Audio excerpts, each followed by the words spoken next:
माझी पक्षश्रेष्ठीला हीच विनंती आहे की पक्षाचे चांगले दिवस आल्यामुळे आज सत्तेचे वाटेकरी होण्याकरता अनेक लोक आहेत, पण माझा एक प्रामाणिक मत हे आहे की काँग्रेसमध्ये त्या व्यक्तीचे योगदान काय. जर काँग्रेस आपला अधिकृत चिन्ह एखाद्याला जर देत असेल, काँग्रेस जर तिकीट एखाद्याला देत असेल, तर त्या व्यक्तीचं काँग्रेसमध्ये किती दिवसाचं योगदान आहे. ज्यावेळी बदोले साहेब पाय उतार झाले त्यावेळी त्यांना कळून चुकला की माझ्याकडे किती मोठी जबाबदारी होती.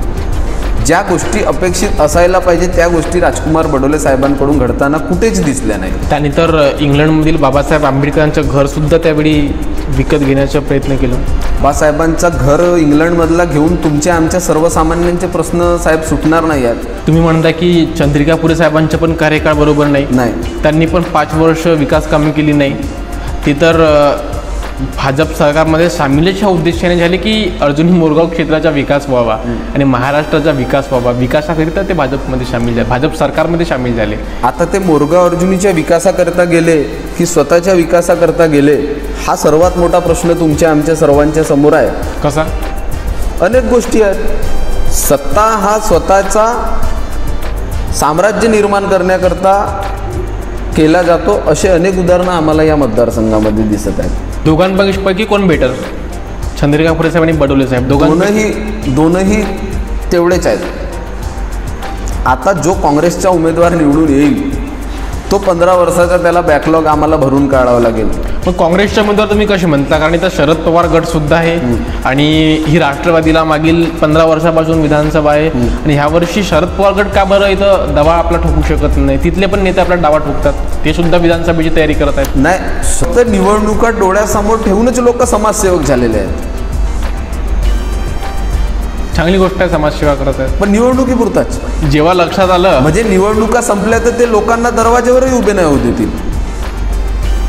म्हणजे समाजसेवेचा उद्देश हा फक्त एखादा निवडणूक डोळ्यासमोर ठेवून जर करत असते तर याचीही लोकांनी कल्पना ठेवायला पाहिजे. कारण मी तुम्हाला तुमच्या चॅनलच्या माध्यमातून सांगतो की मोरगाव अर्जुनी विधानसभेची निवडणूक डोळ्यासमोर ठेवून अनेक लोक समाजसेवक आहेत, अनेक भाऊ आहेत, अनेक साहेब आहेत, अनेक डॉक्टर आहेत, अनेक इंजिनियर आहेत. अच्छा, हे अनेक लोक यांच्या जवळ येत आहेत. निवडणुका संपल्याबरोबर हे सगळे भाऊ, सगळे डॉक्टर, सगळे साहेब गायब होणार आहेत.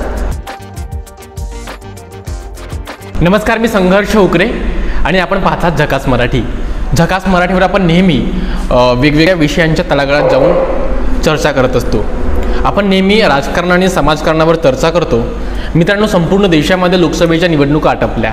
आता महाराष्ट्राचं लक्ष हे विधानसभा निवडणुकांकडे केंद्रित झालं आहे. महाराष्ट्रातलं वातावरण सध्या विधानसभा निवडणुकांकरिता तापलं आहे. सध्या महायुतीमध्ये महाराष्ट्रामध्ये भाजप आणि राष्ट्रवादी काँग्रेस पक्षाची सत्ता आहे आणि त्यात अर्जुनी मोरगावमध्ये राष्ट्रवादी काँग्रेस पक्षाचे मनोहरराव चंद्रिका पुरे सध्या आमदार आहेत. मात्र ही आता सीट भाजपला जाते की राष्ट्रवादी काँग्रेस पक्षाला येते यामध्ये सध्या पेच आहे. मात्र महाविकास आघाडीची जर आपण गोष्ट केली तर तिथंसुद्धा राष्ट्रवादी, शरद पवार गट, काँग्रेस, उद्धव बाळासाहेब ठाकरे गट असे इत्यादी पक्ष तिथंसुद्धा आहेत. म्हणून महाविकास आघाडी आणि महायुती आणि त्यांच्यामध्ये येणारे आणखी पक्ष, सगळ्या पक्षातील नेते विधानसभेच्या तयारीला लागले आहेत. आपण आज काँग्रेसचे एक नेते आहेत, युवा नेते आहेत, ज्यांनी युवक राजकारणापासून, युवक काँग्रेसपासून आपल्या राजकारणाची सुरुवात केली आणि सध्या ती आता विधानसभेच्या निवडणुकाकरिता विधानसभा ते काँग्रेसमधून लढू शकतात अशी लोकांमध्ये चर्चा आहे. त्यांच्यापैकीच एक निशांत राऊत आमच्यासोबत ह्या आजच्या मुलाखतीमध्ये चर्चा करण्याकरिता त्याचं स्वागत आहे झकास मराठीवर. जसं की मी बोललो की आपण युवक राजकारणापासून आपली सुरुवात केली. कशी सुरुवात झाली? म्हणजे आपण एज्युकेशन कंप्लीट झालं, मग राजकारणात जावं कसं, म्हणजे मनात कसं आलं की राजकारण आपल्याकरिता एक चांगलं प्लॅटफॉर्म राहू शकते? नाही, शिक्षण संपल्यानंतर राजकारणात आलो हा विषय नाही. शिक्षण सुरू असतानाच कुठेतरी ज्या समाजामध्ये ज्या व्यवस्था होत्या, ज्या राजकीय व्यवस्था होत्या, कुठेतरी आपण राजकारणाला दोष देऊन मोकळा होण्यापेक्षा कुठेतरी आपण स्वतः राजकारणात येऊन कुठेतरी आपण आपला कॉन्ट्रीब्युशन राजकारणामध्ये, समाजकारणामध्ये द्यायला पाहिजे या उद्देशानं मी राजकारणाला आणि समाजकारणाला सुरुवात केली. कारण आजच्या तरुणाईचा फक्त उद्देश हा नको असायला पाहिजे की एखाद्या नेत्याला शिव्या देणे आणि मोकळं होऊन जाणे. आपली ही एक जबाबदारी आहे की कुठेतरी सामाजिक आणि राजकीय क्षेत्रामध्ये स्वतःला टाकून कुठेतरी या व्यवस्था बदलवणे हे देखील आजच्या तरुणाचं कर्तव्य आहे. ह्या गोष्टी जाणून मी राजकारण आणि समाजकारणामध्ये ग्रामपंचायतची निवडणूक लढली किंवा मी 2015ला ग्रामपंचायतची निवडणूक लढवली आणि त्यावेळी मी जनरल कॅटेगरीतून ग्रामपंचायतचा सदस्य झालो. मला वाटतं कदाचित त्यावेळी माझ्या तालुक्यातील मी सगळ्यात तरुण ग्रामपंचायतचा सदस्य असावा असा. 23 वर्षाचे होते तुम्ही? 23 वर्षाचा होतो ज्यावेळी मी ग्रामपंचायत सदस्य झालो. आणि मग हळूहळू राजकारणाचा छंद लागला? बरं राऊत साहेब, आज जसं सध्याची आपण महाराष्ट्राची परिस्थिती पाहिली ते एक सर्वसाधारण युवक म्हणून कसे पाहता या महाराष्ट्राच्या राजकारणाला? महाराष्ट्राच्या राजकारणामध्ये जर आपण या गेल्या 4-5 वर्षाची जर परिस्थिती जर बघितली तर ना भूतो ना भविष्य, म्हणजे ज्या गोष्टी लोकांनी राजकारणामध्ये कधी अपेक्षित केलं नव्हतं. म्हणजे तुम्ही विचार करा की शिवसेना काँग्रेससारखे पक्ष एक झाले, भाजप राष्ट्रवादीसारखे पक्ष एक झाले. जे लोक आज काँग्रेसला शिव्या घालत होते किंवा जे लोक राष्ट्रवादीला शिव्या घालत होते ते कुठे जाऊन सोबत बसले आणि कुठे सत्ता स्थापन केली, याचेही अनेक उदाहरणं महाराष्ट्राने गेलं 2019च्या नंतर या 5 वर्षामध्ये अनेक राजकीय घडामोडी तुम्ही आम्ही सर्व लोक या ठिकाणी महाराष्ट्रामध्ये बघितल्या आहेत. बरं, सर्वसामान्य लोक, आपण लोकांमध्ये बसता, लोकांमध्ये फिरता, लोकांशी आपण संवाद करता, काय बोलतात सर्वसामान्य तळागाळातील लोक ह्या राजकारणाविषयी? बघा कसं आहे, राजकारण्यांबद्दल लोकांना कीव आली याचा परिणाम आपण भंडारा गोंदिया लोकसभा क्षेत्रामध्ये मतांमध्ये बघितलं.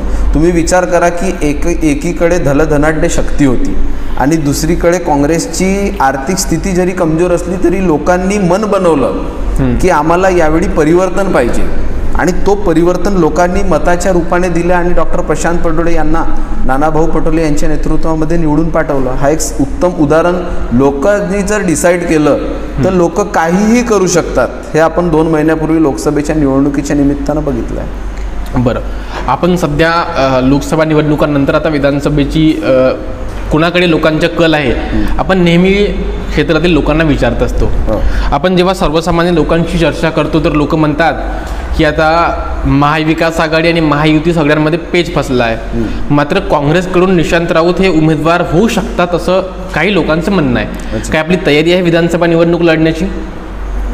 बघा, खरं म्हणजे 2009 पासून मोरगाव अर्जुनी विधानसभा अनुसूचित जातीसाठी राखीव आहे. बरोबर. आणि मी गेल्या 10-15 वर्षापासून जरी मी वयाने जरी लहान असलो किंवा लहानपणामध्ये जरी राजकारणामध्ये सक्रिय झालो, परंतु ज्या गोष्टी मला नंतर कळायला पाहिजे त्या गोष्टी मला या वयामध्ये कळलेल्या आहेत की राजकारण खरोखर कसं असते, सर्वसामान्यांना नेत्यांकडून काय अपेक्षा असते, या गोष्टी मी गेल्या 10-15 वर्षापासून बघतो आहे. कारण मी राजकारण आणि समाजकारण हा उघड्या डोळ्यांनी एकदम स्वतः अनुभवून बघत आहे. मी कोण्या मोठ्या व्यक्तीचा मुलगा नाही, मी एक सर्वसामान्य परिवारातील मुलगा आहे. मी ग्रामपंचायत सदस्य म्हणून आपल्या एका लोकप्रतिनिधी पदाला सुरुवात केली. मी बूथ अध्यक्ष म्हणजे मी गावचा बूथ अध्यक्ष युवक काँग्रेसचा होतो आणि आज मी बूथ अध्यक्षाच्या नंतर विधानसभा महासचिव झालो, विधानसभेचा अध्यक्ष झालो, आज जिल्हा उपाध्यक्ष पदावर मी काम करतो आहे.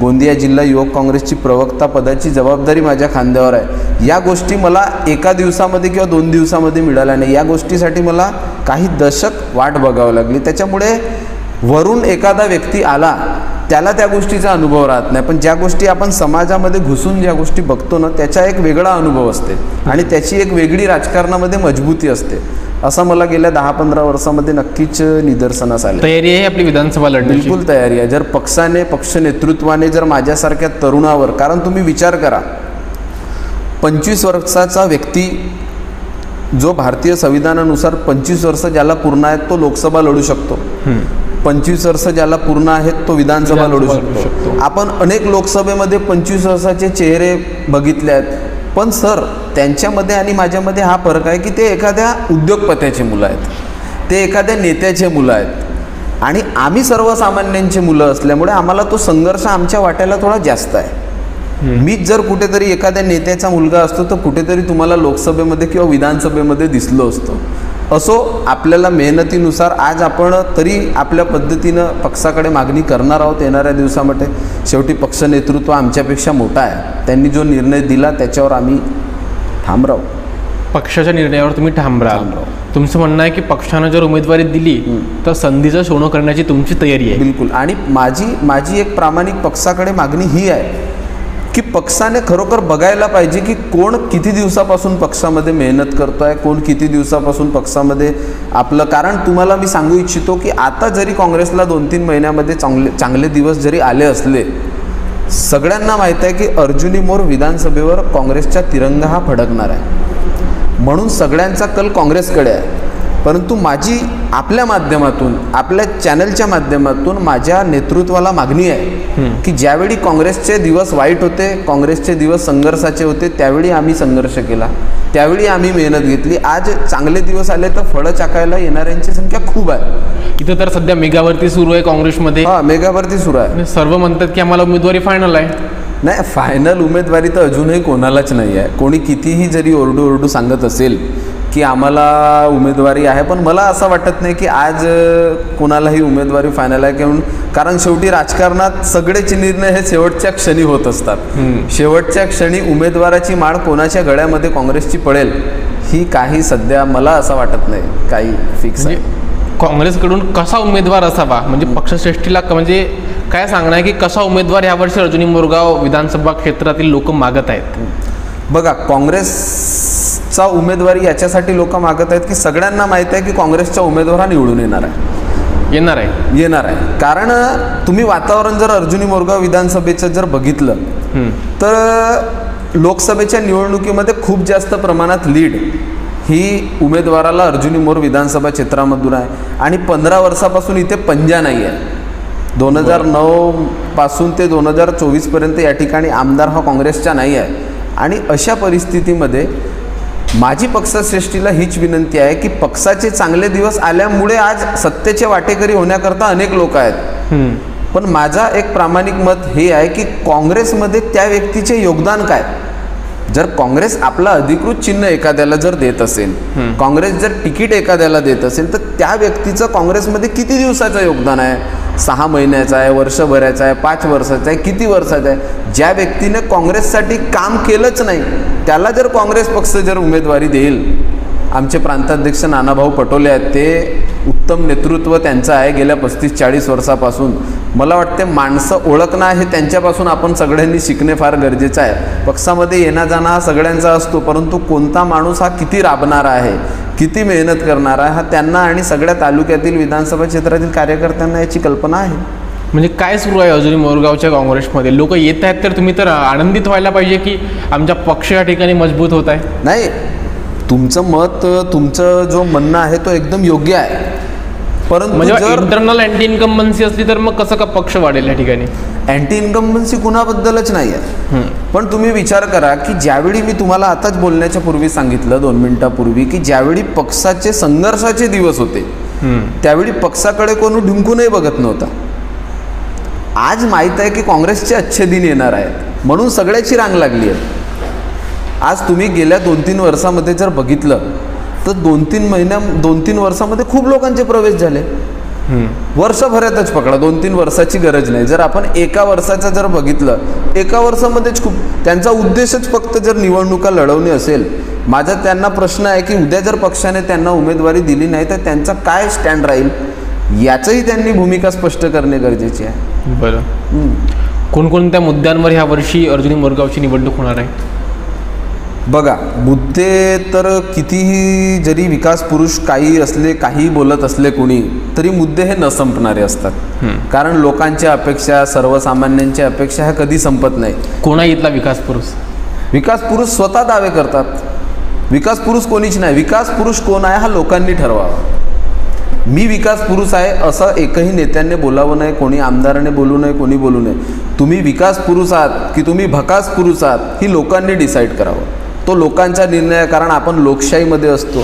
सगळे निर्णय हे लोकांच्या हातामध्ये असतात. लोकांनी ठरवायचं असते की एखाद्या नेत्याला काय उपाधी द्यायची, हा लोकांचा विषय आहे. बरं, 2009ला ही अनुसूचित जातीकरिता ही राखीव विधानसभा झाली. बरोबर. आणि जेव्हा राखीव झाली तेव्हा पहिल्यांदाच राजकुमार बडोले इथून आमदार झाले.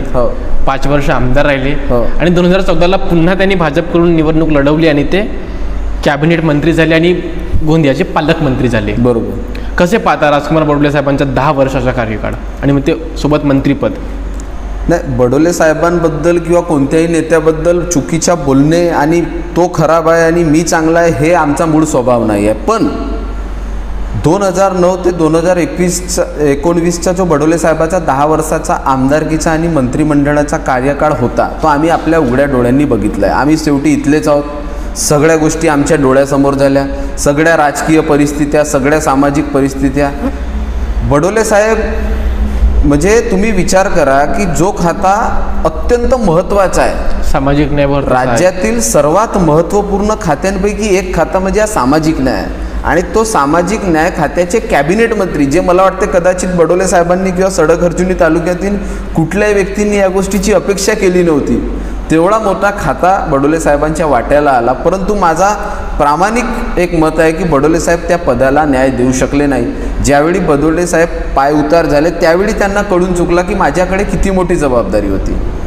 ज्या गोष्टी अपेक्षित असायला पाहिजे त्या गोष्टी राजकुमार बडोले साहेबांकडून घडताना कुठेच दिसल्या नाही. त्यांनी तर इंग्लंडमधील बाबासाहेब आंबेडकरांचं घरसुद्धा त्यावेळी विकत घेण्याचा प्रयत्न केला.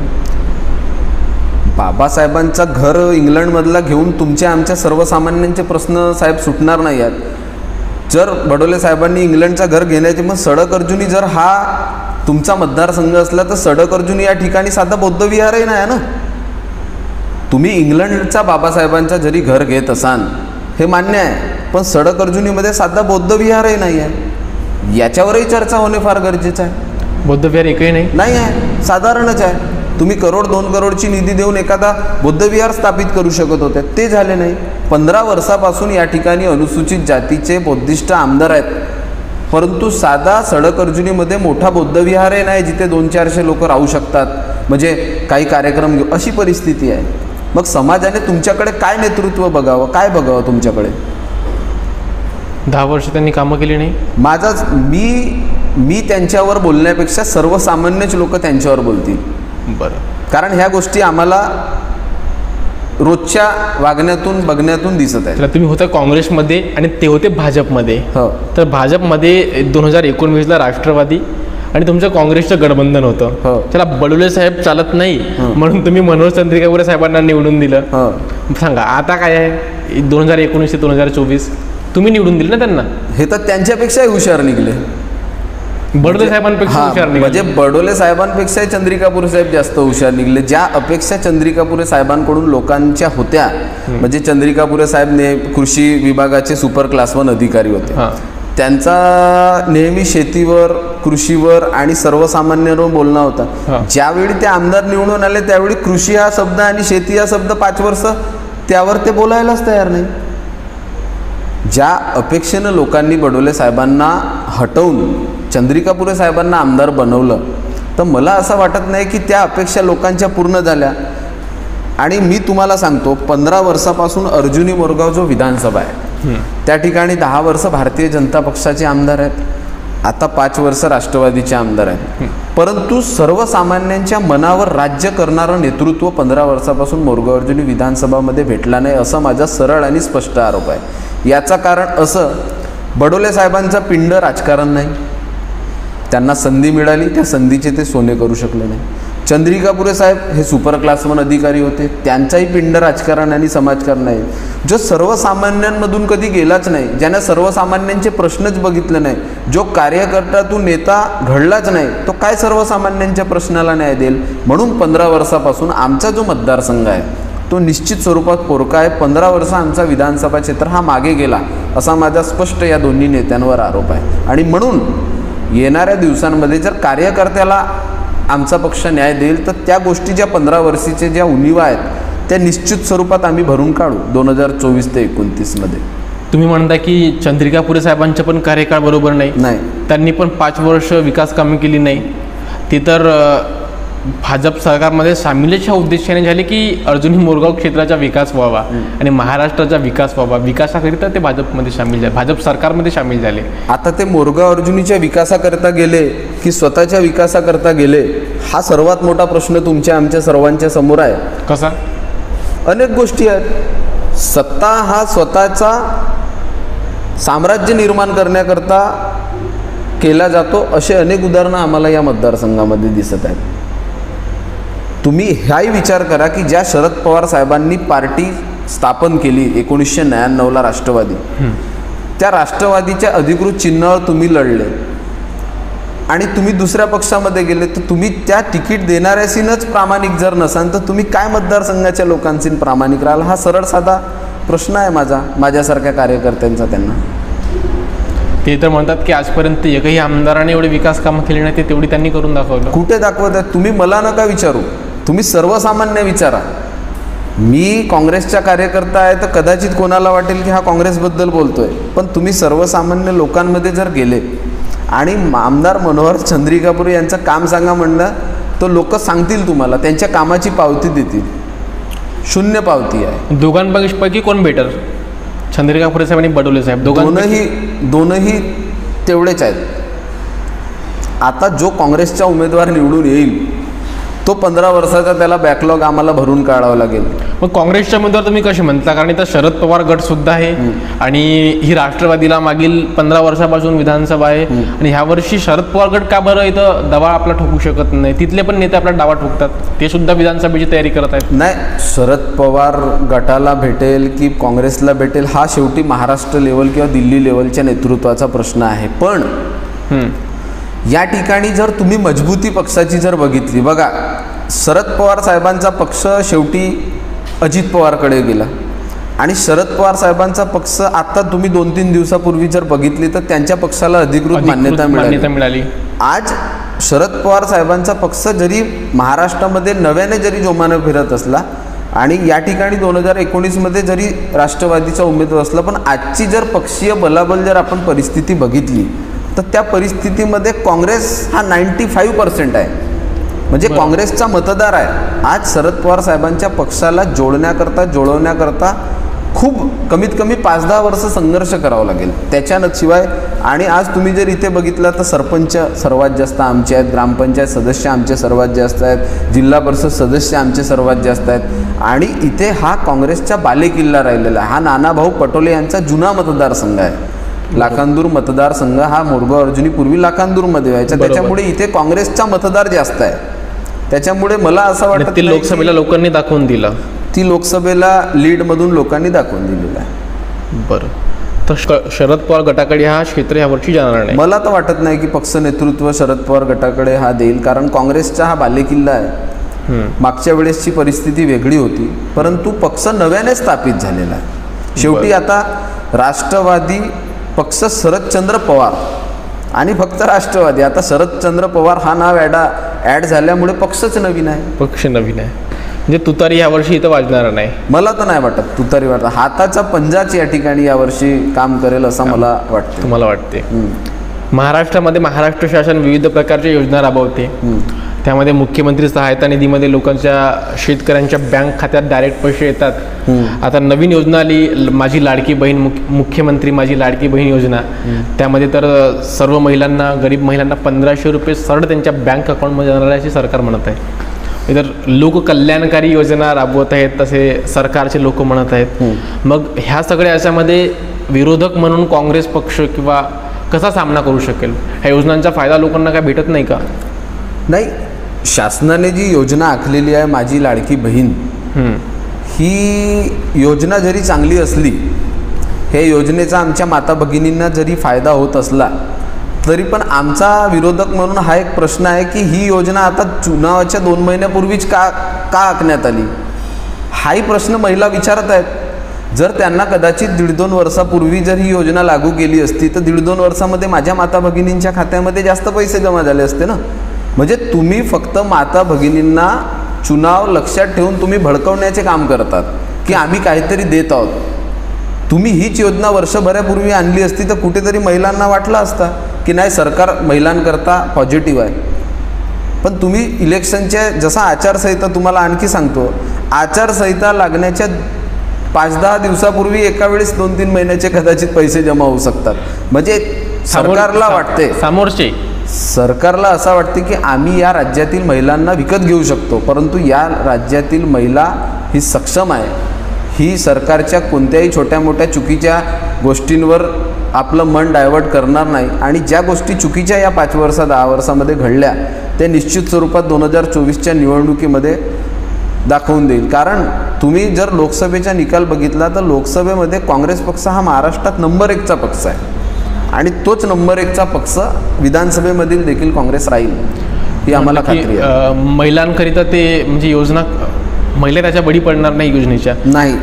कारण इलेक्शनच्या 2-3 महिन्याआधी त्यांनी योजना राबवली. महिला जर घरपरिवार चालवू शकतो, महिला जर संसाराचा गाळा ओढू शकतो तर महिलांना कोणी डॅमेज करू शकत नाही. महिलांना कोणी महिलांकरिता 1-1.5 वर्षाआधी तर बसची अर्धी तिकीट माफ केली होती. अर्ध्या तिकीटमध्ये महिला प्रवास करू शकतात. पण तुम्ही विचार करा ना, 1200 रुपये सिलेंडरची किंमत आहे ना, मग त्याच्यात का कमी केलं नाही? महिलांचा जर सरकारला एवढा पुडका आलेला आहे तर महिलांची सकाळची सुरुवातच गॅस सिलेंडरपासून होते, जेवणापासून होते, त्या अर्ध्या करायला पाहिजे. तिकीटचे दर अर्धे करण्यापेक्षा जर गॅस सिलेंडरच्या किंमती अर्ध्या केल्या असत्या कुठेतरी सगळ्यांनी त्या गोष्टीचं स्वागत केला असता. म्हणजे हे सगळे मुद्दे सुद्धा यावर्षी रंगणार आहेत. बिलकुल 100% रंगणार आहेत आणि आम्ही ह्या गोष्टी लोकांच्या समोर घेऊन जाऊ बरं की खरोखर कोणत्या गोष्टीची आपल्याला गरज आहे आणि कोणत्या नाही.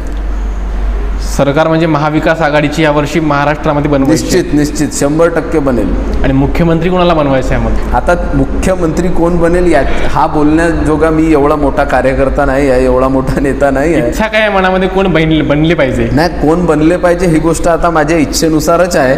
परंतु मी कोणावर कमेंट करावा एवढा मी मोठा नाही आहे. परंतु शेवटी महाविकास आघाडीच्या वाटाघाटी आहेत. महाविकास आघाडीचे तिन्ही प्रमुख नेते एका ठिकाणी बसतील, सीटांचं वाटप करतील आणि वाटप केल्यानंतर ज्याचे जास्त निवडून येतील कदाचित तो पण 100% महाविकास आघाडीचा मुख्यमंत्री राहणार आहे, एवढा एक माझा मत आहे. आणि निवडणूक इथली कशी रंगेल? अर्जुनी मोरगावची निवडणूक कशी रंगेल?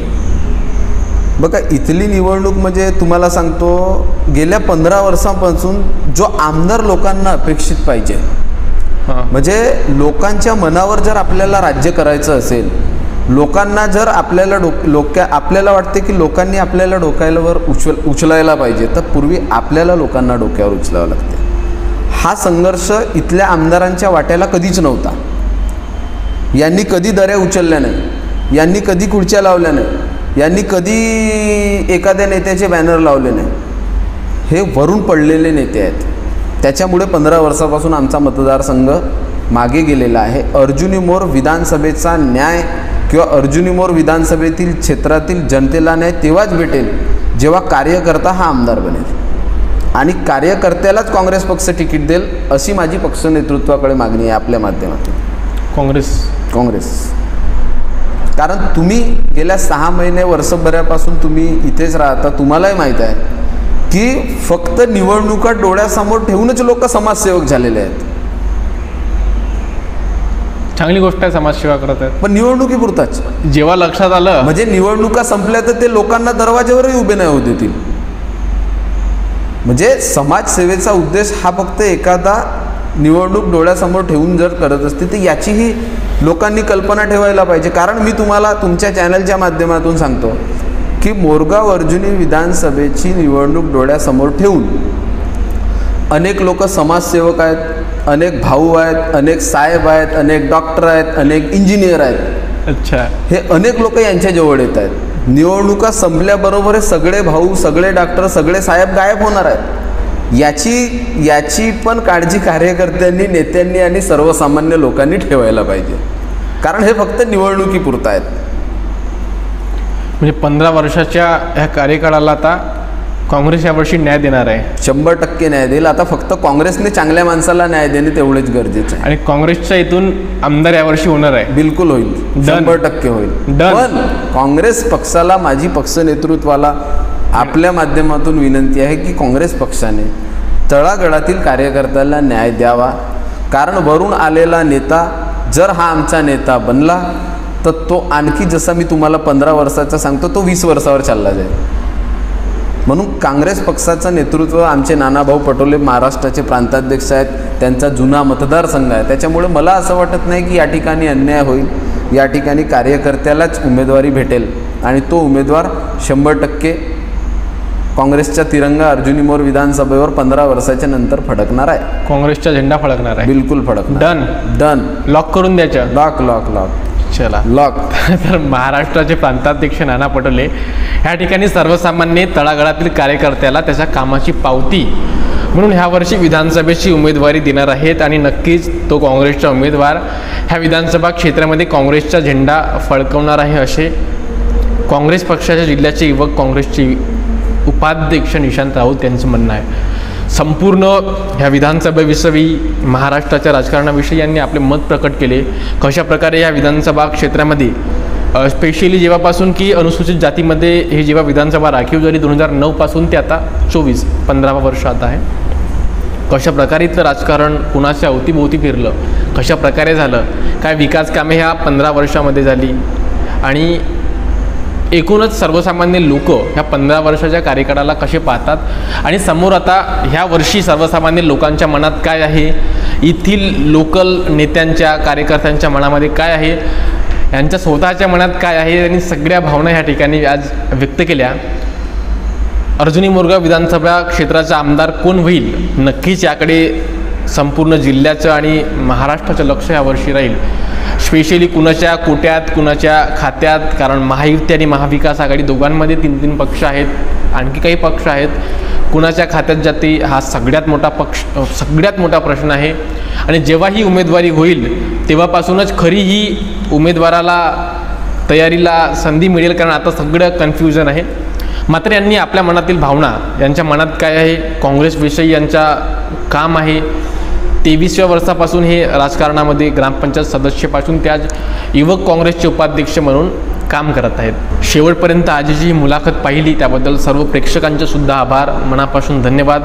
आम्ही सुद्धा अशाच प्रकारे वेगवेगळ्या क्षेत्रातील राजकारणातील समाजकारणातील विविध लोकांची चर्चा, विविध विषयांवर चर्चा आपण नेहमी तुमच्यापुढे मांडण्याचा प्रयत्न करतो, दाखवण्याचा प्रयत्न करतो आणि तुम्हा प्रेक्षकांचा सुद्धा प्रतिसाद मोठ्या प्रमाणात आम्हाला भेटत आहे. अशाच प्रकारे तुमचा प्रेम आणि आशीर्वाद आमच्यावरती असू द्या ही सर्व प्रेक्षकांना विनंती. आजची मुलाखत, आजची व्हिडिओ आपण शेवटपर्यंत पाहिली त्याबद्दल सर्व प्रेक्षकांच्या मनापासून आभार. खूप खूप धन्यवाद.